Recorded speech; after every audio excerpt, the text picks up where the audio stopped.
Bismillahirrahmanirrahim. Alhamdulillahilladzi allamani bi ulumil ulama'il muwahhidin wal muhaqqiqin wa arsyadani ila tariqim mustaqim.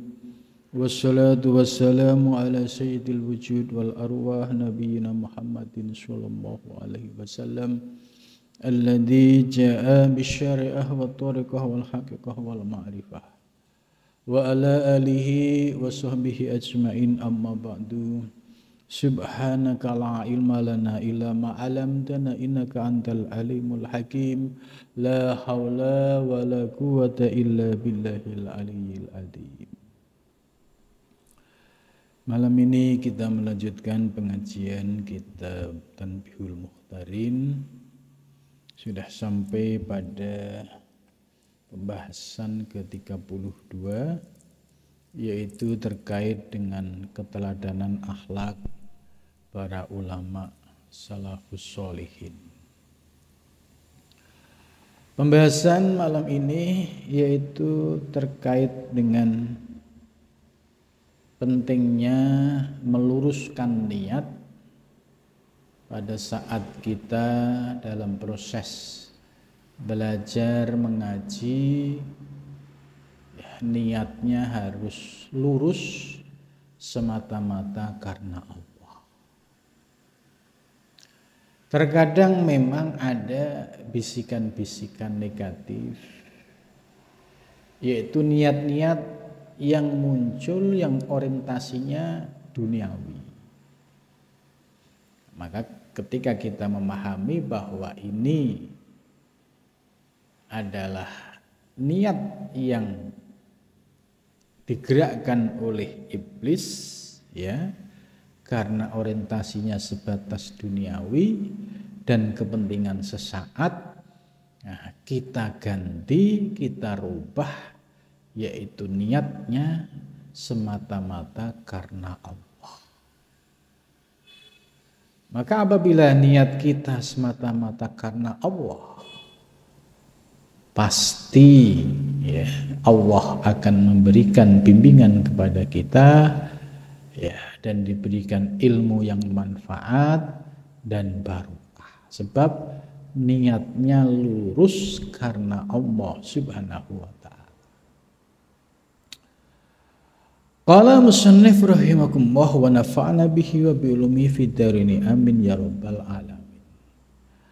Wa min ahlakihim, dan itu termasuk akhlak mereka, yaitu ulama, ya, salafus sholihin, orang-orang yang kesolehannya itu bisa menjadi teladan dan sudah teruji, ya, sebagai tokoh yang bisa menjadi uswatun hasanah. Radhiya, semoga meridhai siapa Allah anhu kepadanya. Idza alimu, ya, ketika kamu mengetahui, bil qara ini dengan berbagai qarinah, dengan berbagai, ya, bukti-bukti atau indikator. Apa yang kamu ketahui? Adama ikhlasin, yaitu tidak adanya keikhlasan. Nah, ini penting bagi para santri, bagi para salik, penting. Kita bisa melihat ke dalam diri kita, apakah niat ngaji kita itu karena Allah atau karena tujuan duniawi atau tujuan sesuatu yang sifatnya sementara. Nah, niat ini akan nampak pada kecenderungan yang menjadi keinginan orang tersebut. Contoh, kalau niatnya ngaji hanya pengen dianggap wah, gitu ya. Kalau muridnya tidak banyak, males ngaji, gitu. Ini kan ujian keikhlasan. Kalau muridnya banyak, ratusan, ribuan, baru semangat ngaji. Terus kemudian ya diambil gambar, diposting, semua orang tahu bahwa saya ini muridnya banyak, pengikutnya banyak. Nah, contoh seperti ini menjadi koroin, menjadi bukti bahwa niat kita belum tulus karena Allah. Karena suatu ketika diuji oleh Allah, tiba-tiba yang ngaji sedikit. Nah, di situ akan kelihatan kalau niatnya karena Allah, walaupun satu orang, dia tetap istiqomah ngaji sama persis dengan banyak orang, tanpa mengurangi semangatnya. Tapi kalau orang yang orientasinya itu pengen pengen dilihat banyak pengikutnya, ya. Terus ketika yang ngaji sedikit, itu semangatnya lemah. Bisa jadi ngajinya libur, gagal. Karena apa? Ustadznya tidak semangat ngajar karena muridnya sedikit. Nah, ini menjadi koroin bahwa motivasi ngajarnya itu belum lurus karena Allah Subhanahu wa ta'ala. Itu. Jadi Allah untuk menguji keikhlasan seorang itu jadi bolak-balik. Gitu. Maka ketika dia sudah mapan akidahnya, mapan prinsipnya, ngajinya sudah lillah, ada orang tidak ada orang tetap ngaji, dan tidak bergeming sedikit pun, lah itu indikator bahwa niatnya ngajar itu sudah karena Allah. Ada sesuatu yang sifatnya duniawi atau tidak, itu tidak menjadi kendala. Nah, bagaimana dengan fenomena modern ya? Harus misalnya ada manajer ya, ketika diundang harus ada persyaratan yang ribet banget gitu. Ditambah lagi harus ada DP dan lain sebagainya gitu. Nah, melihat tanda-tanda lahiriah seperti ini ya, itu sudah jelas bahwa ada ma'ikhlasin, tidak ada keikhlasan di dalam dakwahnya. Dia mau ngisi itu kalau cocok harganya gitu kan, satu. Kedua, kalau cocok negosiasinya itu. Kepentingannya terakomodir dan ujung-ujungnya ya kembali kepada rupiah. Nah, ini oleh ulama-ulama salaf yang sholihin ya, ini dianggap sebagai indikator bahwa orang tersebut dakwahnya tidak ikhlas karena orientasinya duniawi, orientasinya ya yang sifatnya itu kepentingan sesaat, bukan semata-mata karena Allah Subhanahu wa ta'ala. Nah, kalau sudah ada indikator ada ikhlasin, tidak ada keikhlasan di dalam ngajinya, di dalam dakwahnya. Mimman dari orang ya ta'alamu yang belajar, siapa man minhum di antara mereka al ilma ilmu. Terlebih kalau mereka ini adalah para santri, para salik yang sedang belajar ilmu. Maka ketika seseorang mondok mau ngaji itu niatnya harus diluruskan. Niatnya ya li thalabul ilmi lillahi ta'ala. Ya, li izalatil jahli, menghilangkan kebutuhan, kemudian li intisyaril Islam. Keinginan nanti pengen jadi pejabat, keinginan nanti menjadi kiai besar, itu harus dihilangkan dulu. Itu. Kok soal nanti kalau akhirnya toh seperti itu bukan tujuan. Itu. Maka penting ya, memurnikan, meluruskan niat bagi para santri, orang yang ngaji ya terkait dengan ilmu-ilmu agama, maka pondasi utama adalah luruskan niat semata-mata karena Allah Subhanahu wa taala, bukan karena persoalan duniawi, bukan persoalan yang sifatnya sementara. Ayadumu ya, hendak supaya mereka langgeng. Langgeng itu ya continue, istiqomah. Ya, ngaji yang sudah dijadwalkan itu benar-benar dipegang secara serius. Ya. Kecuali ada darurat itu.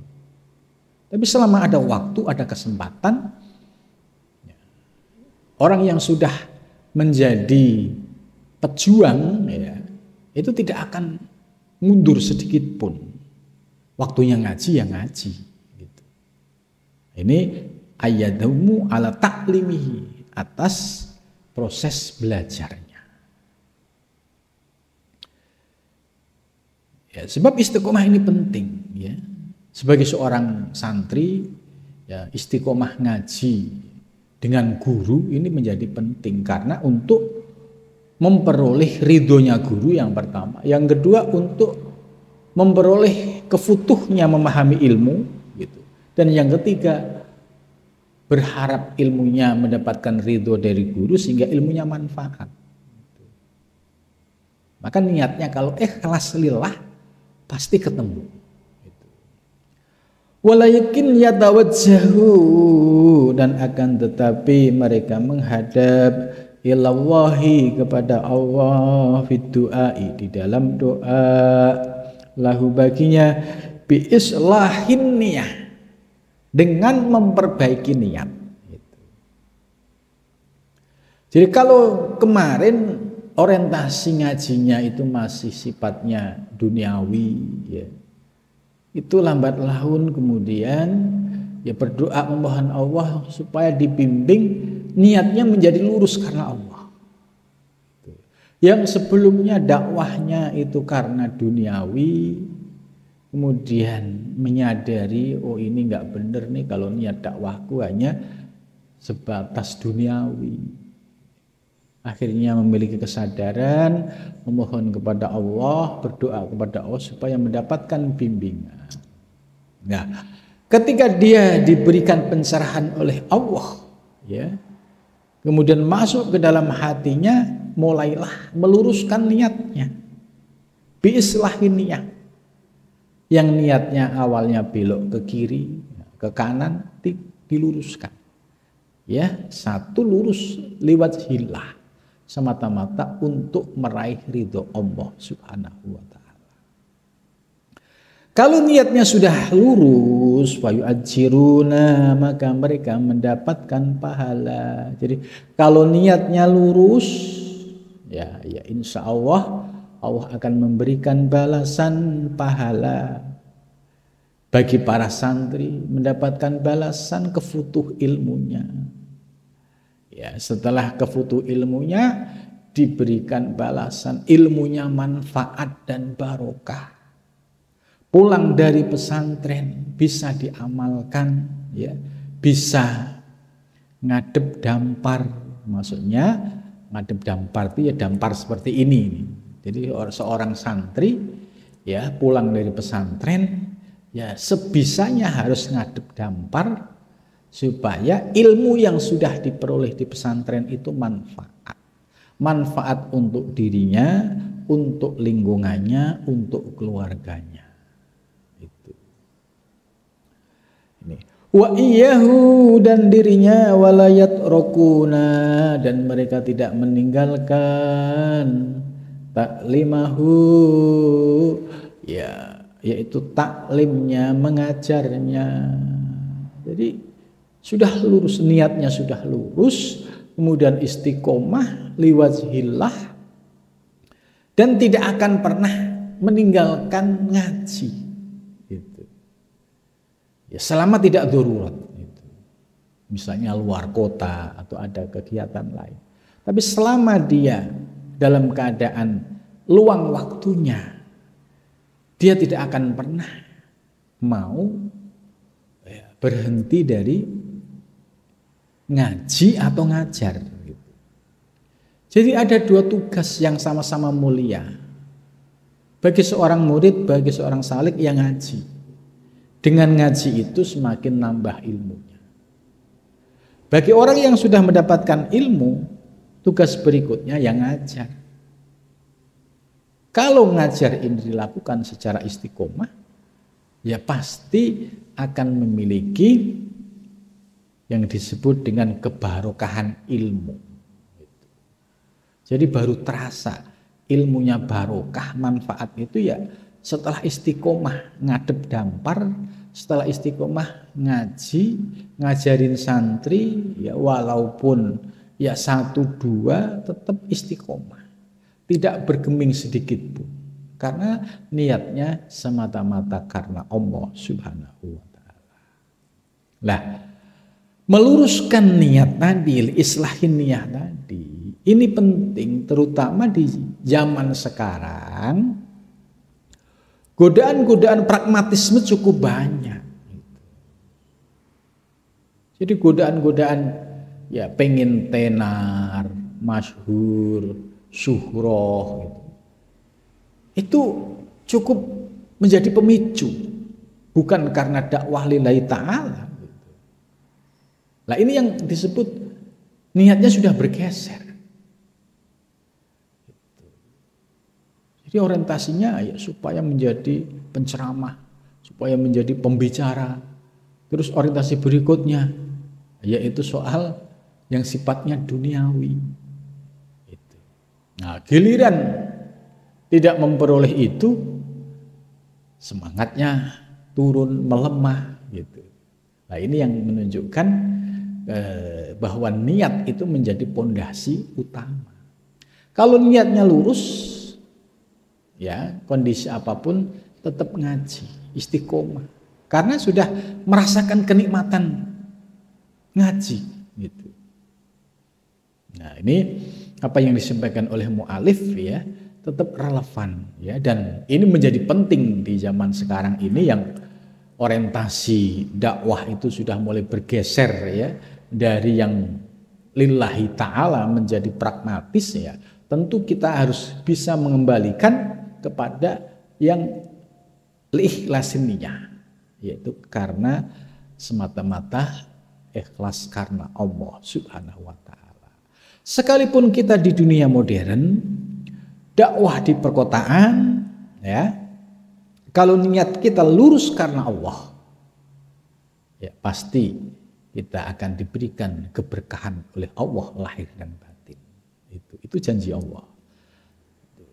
Jangan sampai ya kemudian kita bergeser. Dulu waktu di pesantren diajari oleh kiainya supaya kalau ngaji ngajar itu yang ikhlas, sampai Jakarta akhirnya pasang tarif. Ya, kalau tarifnya nggak sekian nggak berangkat dan harus ada DB. Nah, ini ya menjadi potensi untuk tidak ikhlas itu tinggi gitu. Karena tujuannya orientasinya bukan li'i kalimatillah, tapi sudah karena sesuatu yang sifatnya duniawi gitu.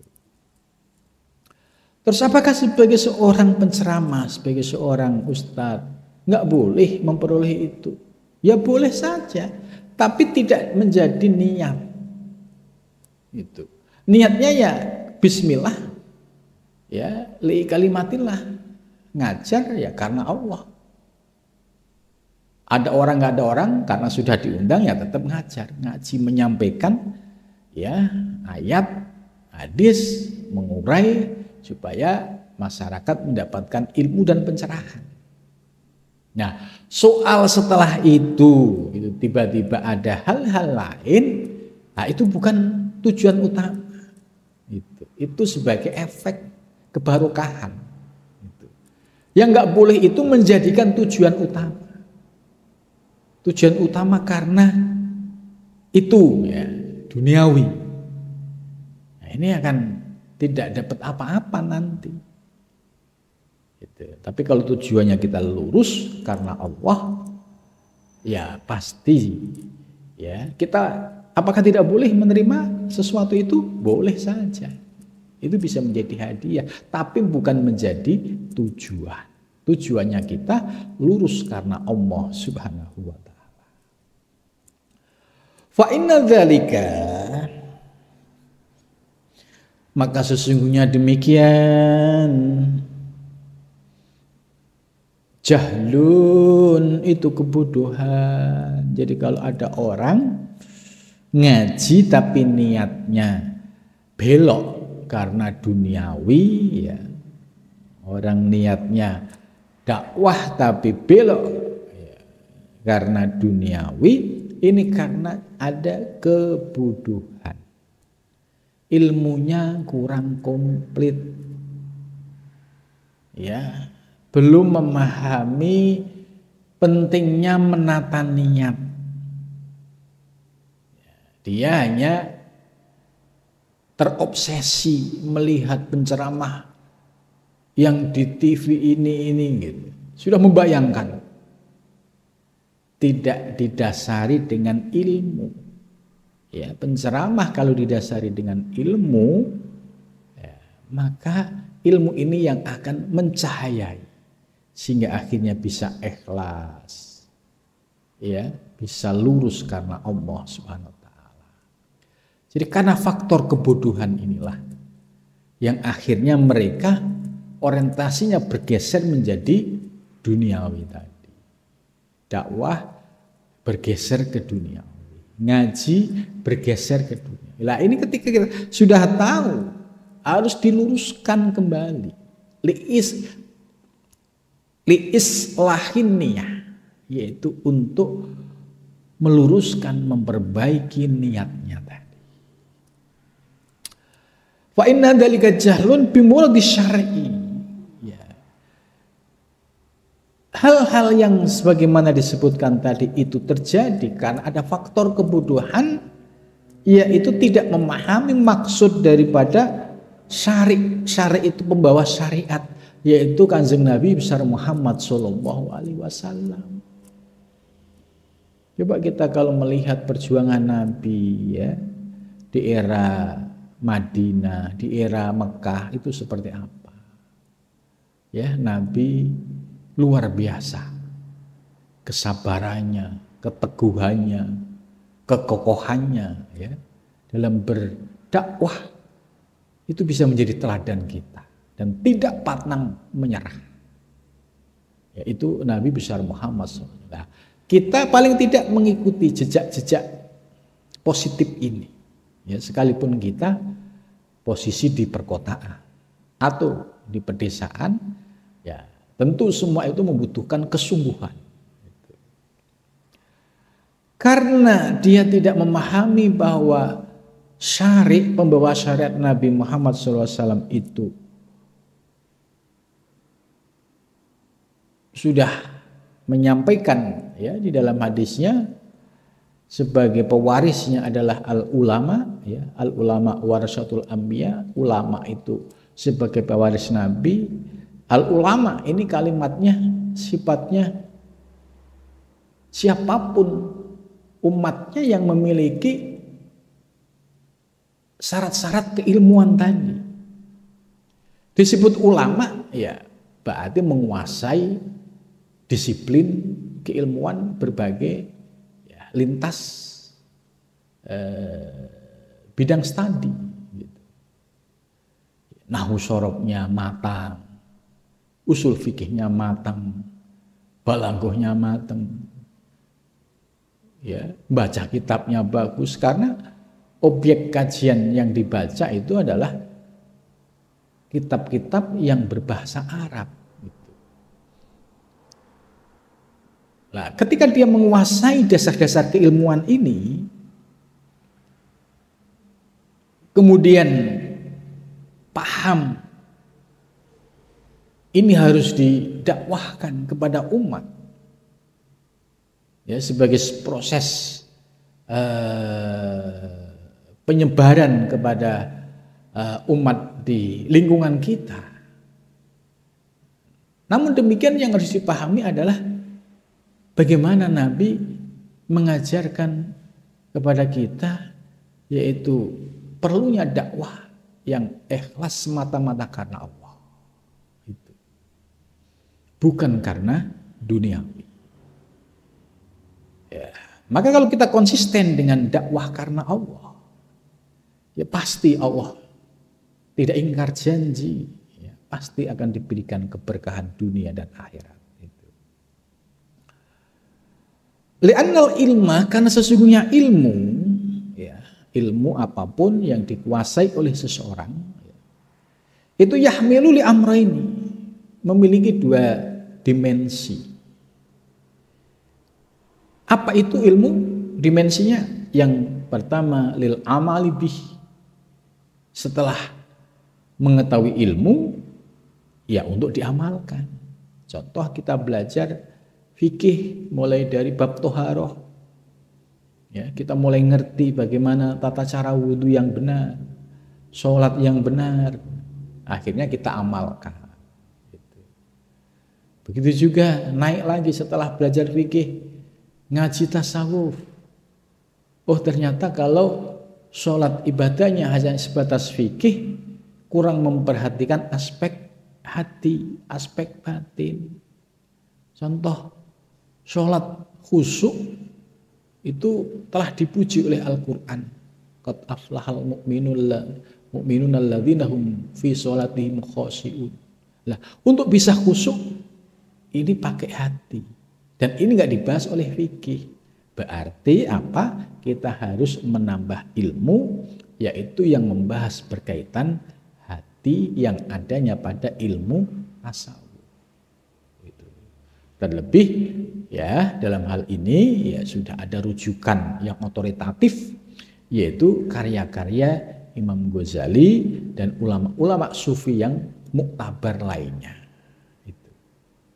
Dan akhirnya lil amal bih mulai dirasakan. Sholatnya dari aspek fikih, ya, tertib, syarat rukunnya, begitu juga dari aspek batiniahnya, niatnya sudah lurus, ya, tidak ada riya, ujub, takabur di dalamnya, dan dia bisa merasakan kekhusyuan di dalam ibadahnya. Nah, ini namanya lil amali bih. Yang berikutnya setelah lil amal bih wali ihya syariah, kita ngaji mencari ilmu mondok, ya, di pesantren bertahun-tahun, ya, setelah dapat ilmu apa? Ya syariah, menghidupkan syariat Nabi. Kita harus melanjutkan dakwah Nabi. Kita harus membuka lahan dakwah baru di tengah masyarakat, ya, yang sebelumnya masyarakatnya itu jauh dari agama, akhirnya mengenal agama. Yang dahulunya masyarakat sekitarnya tidak kenal sholat, akhirnya bisa ngerti sholat. Yang dulu masyarakat sekitarnya, anak-anaknya nggak bisa ngaji, nggak bisa baca Quran, nggak bisa sholat, nggak bisa berakhlakul karimah, setelah ngaji mulai terjadi perubahan mengikuti akhlak Rasulullah Shallallahu Alaihi Wasallam. Ini namanya li'ihya syariah. Akhirnya anak-anak sudah mulai tertib, ya, dalam ibadahnya, wudunya sesuai dengan ilmu fikih, sholatnya juga sesuai dengan ilmu fikih, akhlaknya juga semakin menunjukkan akhlakul karimah. Nah, ini namanya li'ihya syariah. Maka seorang santri, ya, kalau setelah selesai mondok, ya, tugasnya meneruskan dakwah Nabi. Ini kan posisi istimewa, posisi sebagai ulama yang meneruskan dakwah Nabi sebagai warasatul anbiya tentu akan diuji, yaitu keistiqomahannya akan diuji. Ketika ini nggak ada duitnya, kira-kira masih semangat ngajar nggak?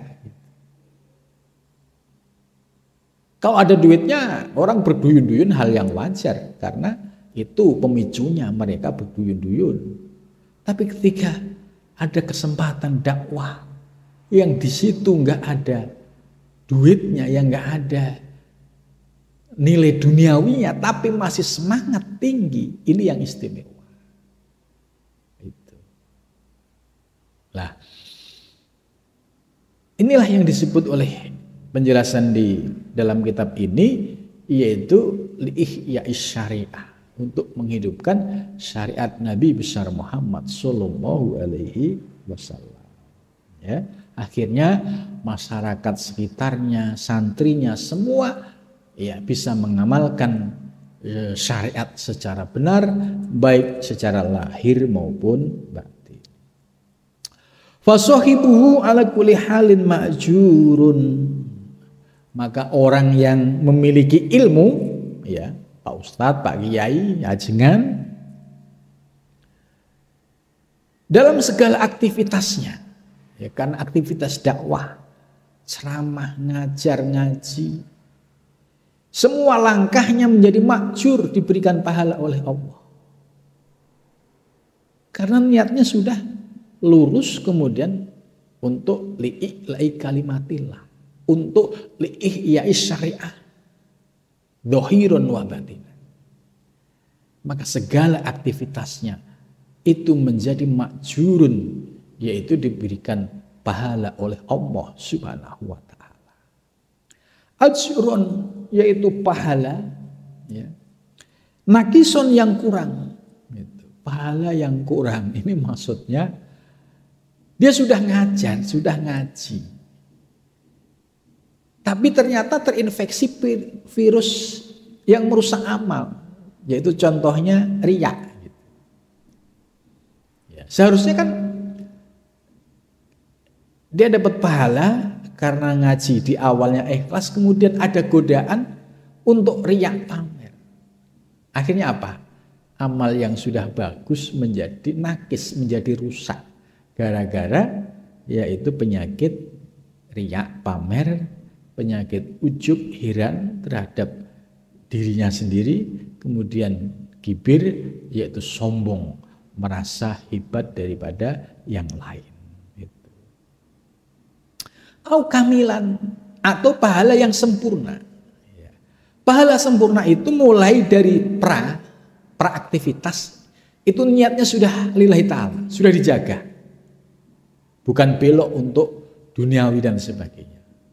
Ketika pas acara masih konsisten, pas ke acara tetap konsisten, maka orang yang seperti ini dia akan mendapatkan ajrun kamilan, yaitu pahala yang sempurna. Karena apa? Nggak ada penyakit riya, nggak ada penyakit ujub, nggak ada penyakit takabur. Maka penting ya memahami tasawuf supaya memahami persoalan-persoalan yang bisa mengurangi kualitas amal ibadah kita, ini menjadi penting. Jangan sampai nampaknya dia ahli ibadah, ternyata rontok amalnya. Sebab apa? Semua indikatornya adalah niatnya pengen dilihat oleh makhluk, pengen dipuji oleh makhluk gitu. Jadi semua masih karena makhluk, belum karena Allah Subhanahu wa ta'ala. Wa kana, dan ada siapa Sayyidi Alil Khawas, yaitu Sayyidi Alil Khawas rahimahu ta'ala, yaqulu, berkata, ma min hamili ilmin, dan tidak ada orang yang membawa ilmu illa huwa ya'malu bih, kecuali dia harus mengamalkan ilmunya. Menurut Sayyidi Alil Khawas, bagi santri, bagi salik yang sudah belajar ilmu, ya ilmunya ini harus diamalkan. Walau fi haqqi nafsihi, walaupun itu bagi hak dirinya. Jadi terlebih ya dia sebagai seorang santri, ya apa yang dia ketahui harus diamalkan. Begitu juga yang posisinya sebagai ustadz kiai, maka apa yang disampaikan juga harus diamalkan. Idza takabal ma'asi, apabila dia melakukan kemaksiatan, tetap dalam posisi ya dia ada harapan untuk segera bertaubat kepada Allah Subhanahu wa taala. Ya misalkan orang yang ngaji ya, terus tiba-tiba terpleset pada sebuah kemaksiatan. Nah, kalau dia punya ilmu, oh iya ya saya ini terpleset kepada kemaksiatan. Dia segera bertaubat kepada Allah Subhanahu wa taala dengan taubatan nasuha. Nah, ini ya ketika dia idar tagabal ma'asi, ketika dia melakukan sebuah kemaksiatan, ya, dia cepat-cepat wadalikali annahu yatubu, dia segera bertaubat kepada Allah, wayandamu, dan dia merasa menyesal, sedih ya dengan segala yang telah dia lakukan karena faktor ketidaktahuan, karena faktor jatuh pada pelukan nafsu gitu. Dia menyesal, istighfar, memohon ampun kepada Allah dengan sungguh-sungguh. Idza waqa'a fiha, ketika dia jatuh dalam posisi seperti itu. Gitu. Jadi artinya bahwa seorang murid ya, itu proses perjalanannya itu ya tidak lurus-lurus aja. Ya, ada kalanya lurus, ada kalanya tergoda dengan tipu daya hawa nafsu. Lah, ketika tergoda oleh tipu daya nafsu, segeralah bertaubat dengan penuh penyesalan dan memohon ampun kepada Allah Subhanahu wa taala. Itu. Ya, ini efek karena memiliki ilmu. Falalu alimu bil hukmi mahdada likauni dzalika dzanban. Andai dia itu enggak punya ilmu, ya, jatuh kepada kemaksiatan. Itu merasa enggak punya dosa karena enggak tahu itu dosa. Dan tidak ada penyesalan karena tidak tahu bahwa yang dilakukan itu dimurkai oleh Allah. Ini bedanya antara orang yang berilmu dan tidak. Wala kana taba minhu, dan tidak ada baginya untuk taubat. Karena apa ya? Karena enggak ngerti ilmu. Jadi penting, ya ngaji itu penting.